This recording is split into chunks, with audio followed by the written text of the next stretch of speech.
Donc trois coureurs tentent de prendre un peu d'avance, les 200 numéros 12, 13 et 62.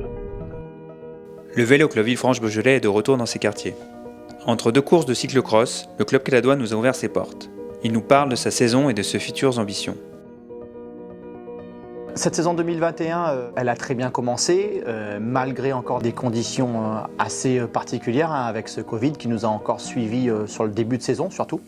Et encore, je pense qu'on a été très privilégiés. On a pu courir tous les week-ends. Avec Aymeric, on a essayé de trouver des courses des fois qui étaient même à 3-4 heures juste sur la journée. On a géré pour que le groupe puisse courir tous les week-ends, qu'il soit compétitif. Un premier stage au mois de février où on a pu voir un groupe quand même très solide en dehors du vélo. Il y a eu une très belle ambiance. On a eu un peu plus de mal au début de l'année quand on était en compétition sur le vélo. Il ne faut pas oublier qu'on a changé quand même 40% du groupe. Quand on repart avec des nouveaux, il faut repartir quasiment de zéro, nouvelle cohésion. Les mecs ne se connaissent pas, donc il faut que nous aussi, en tant que directeur sportif, on apprenne à les connaître.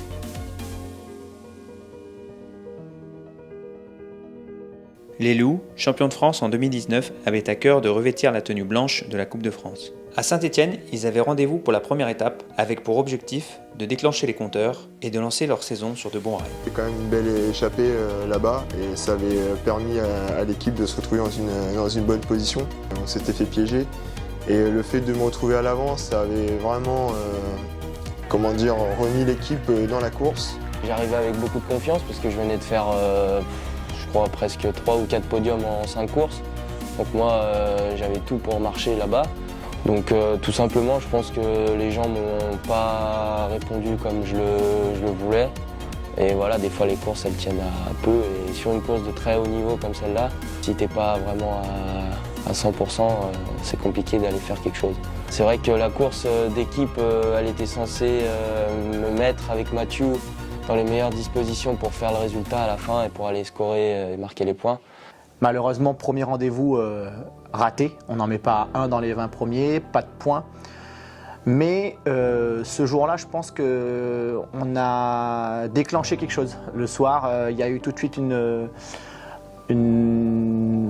belle petite réunion avec un gros débriefing. Et je pense qu'il y a eu déjà des premières vérités qui se sont dites et ça a fait du bien au groupe. On a pu retourner une page. On s'était dit en début d'année qu'on aurait entre nous une franchise complète. Moi je suis un compétiteur dans l'âme. Quand je perds une Coupe de France comme ça, que je mets 0 points, je suis très déçu. On était partis, nous, dans un rôle plutôt de dynamiter. On ne peut pas dynamiter si tu pars avec 2 cartouches, tu vois ce que je veux dire? Tu pars pas à la guerre avec 2 cartouches. Si tu as 6-12 cartouches et des mecs qui sont bien en forme, on peut faire ce qu'on a envie de faire. Le truc, c'est que ça met une balle dans le pied à tout le monde.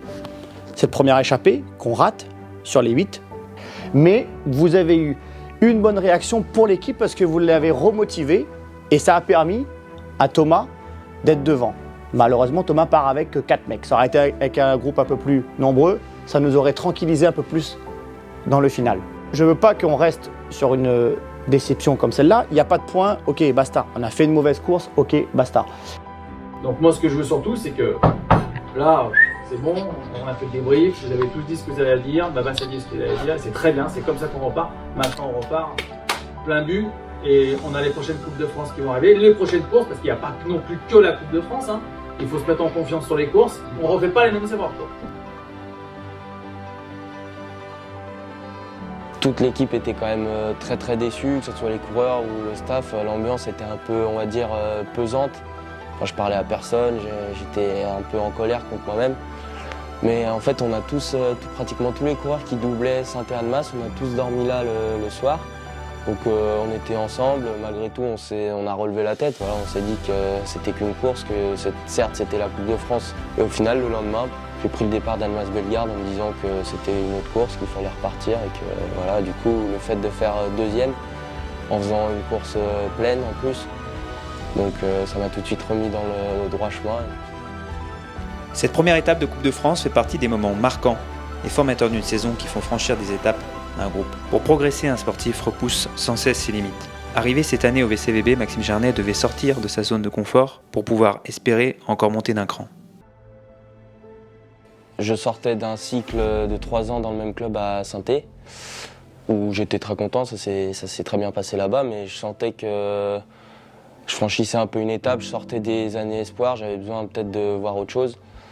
Et puis ce qui m'a fait venir au club tout simplement, c'est le discours que j'ai eu avec Anthony, avec Sébastien, avec tout le monde. Je connaissais déjà des coureurs, dont Sten, avec qui je me suis beaucoup entraîné. L'environnement aussi autour du club, la bonne ambiance sur les courses.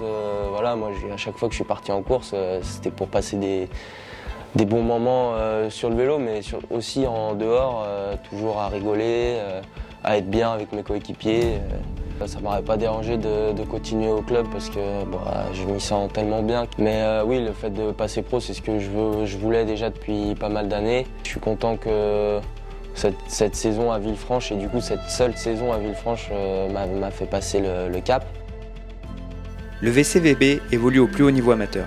Il s'est créé une réputation sur les courses professionnelles, une réputation bien méritée puisqu'en seulement 3 saisons, le club a propulsé 7 coureurs sur le circuit professionnel. Bien sûr, on transmet beaucoup de valeurs à nos coureurs, mais c'est aussi le passage chez les professionnels de nos coureurs.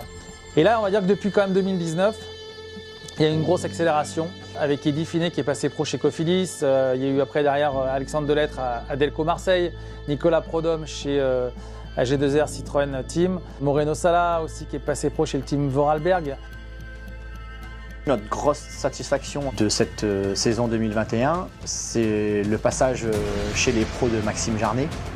Il nous aura fait une excellente saison, il aura porté l'équipe sur toute cette saison 2021. On vient d'apprendre il n'y a pas très longtemps, Mathieu aussi va passer professionnel. C'est une fierté, on n'oublie pas que donc, nous on est au plus haut niveau amateur, donc on essaye de former des jeunes. Ces jeunes-là, derrière, passent dans l'équipe élite.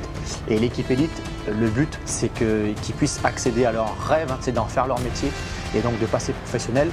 Ça fait maintenant depuis 2019 qu'on arrive tous les années à faire passer 1 ou 2 coureurs. Si chaque année, on a toujours un mec qui passe chez les pros, et bien pour nous, on aura déjà réussi notre année.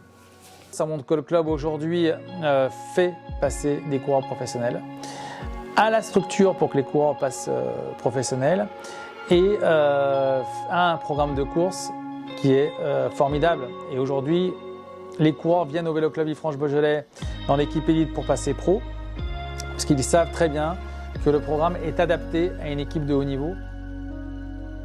Les loups, c'est aussi une histoire de famille. Quand on parle de vélo en calade, on l'associe bien souvent à la famille Barral. Serge et Anthony ont connu une ascension du club fulgurante ces dernières années. Il leur reste encore une petite marche pour atteindre leur Graal, créer une équipe professionnelle. Dans les années 90, j'étais déjà donc président à l'époque Vélo Club Caladois et j'ai été obligé de quitter parce que j'ai donc eu la chance de pouvoir monter l'équipe pro Jean Delatour et RGT Semences. Donc effectivement, je suis revenu après comme président ici au Vélo Club Villefranche-Beaujolais et j'ai trouvé que les choses avaient beaucoup changé et que je suis très fier de ce qui se passe actuellement chez nous parce qu'on a un club extraordinaire, formidable, qui est bien mené par des gens qui sont vraiment en place et qui connaissent vraiment bien leur boulot. Je pense que mon fils Anthony avait été un petit peu avec moi, même beaucoup, quand j'avais l'équipe pro et il a beaucoup appris, je pense, au contact. Et maintenant, il sait faire et je le remercie parce que sans lui, moi je suis président, mais sans lui, je pense que le club, ce serait compliqué pour qu'il existe. Donc je suis très fier. Ce club-là, il est monté en épingle quand on a commencé avec mon fils au départ. Je lui dis, mais Anthony, t'es fou, on va jamais y arriver. Et je pense que c'est lui qui a eu raison parce que on voit un petit peu ce qui est créé autour du club. C'est un truc de fou parce que on a de plus en plus de partenaires. Les partenaires deviennent des amis. Et ça, pour nous, c'est extraordinaire. Les budgets augmentent et on verra par la suite si par bonheur mon fils réussit à faire ce que moi j'ai fait, ce que je lui souhaite d'ailleurs, de pouvoir monter une équipe cycliste professionnelle. Ce sera l'aboutissement pour la famille. Ensemble unis pour gagner avec le Vélo Club Villefranche-Beaujolais. Allez les loups!